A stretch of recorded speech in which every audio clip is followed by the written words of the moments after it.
Hey guys, what's up? Just coming back with another trade review. Today is August 3rd, 2023, and it was a rather quick trading day for me.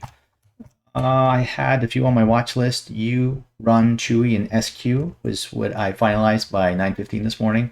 Run was actually a gapper, and I'm getting into the habit of just going through my scanner. I do have a gappers list on my Trade Idea scanner, and these seem to be working well frequently for me. I haven't, this one I didn't take. There's been a few in the past that I've taken, but they've seemed to form a range on the smaller time frame. And then if you compare these with tape and level two at the open, you might get that momentum burst right through the top of these ranges, which seem to work quite well. Today was a $2 move from the top of that range around $20 to 22. But I did what I liked was Chewy. Reason being was I had this on a larger time frame. It was on there was a range within a range. So this was a daily range. And I don't know if you can see it here now. It was a daily range, and this was within, I don't know, 15, 20 minutes into the open. You can't see it now. It's gone. But it was a 30-minute range, 15 and 5, I believe is what it was. And I like to play it off these ranges that form into the open.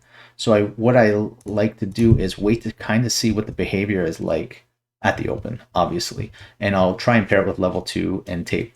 And one of the things that kind of caused me a lot of issues before was I would always have these lines drawn in, and I think I've said it before where I have my stop and then 1R, which typically I'd move to break even, 3R, and then 5R.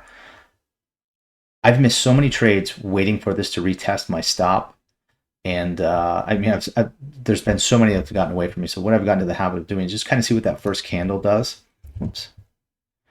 And then again, pairing that with price action and pairing it with level two and tape, as well as my trading is kind of evolving more and more every day. But I am adding these partials in. I mean, this is almost, it is not almost, but I mean, it looks to me like Andrew's trading from BBT, where it's kind of more of a scalp style trade, but I'm pairing it with larger time frames and ranges. And that's it for me today.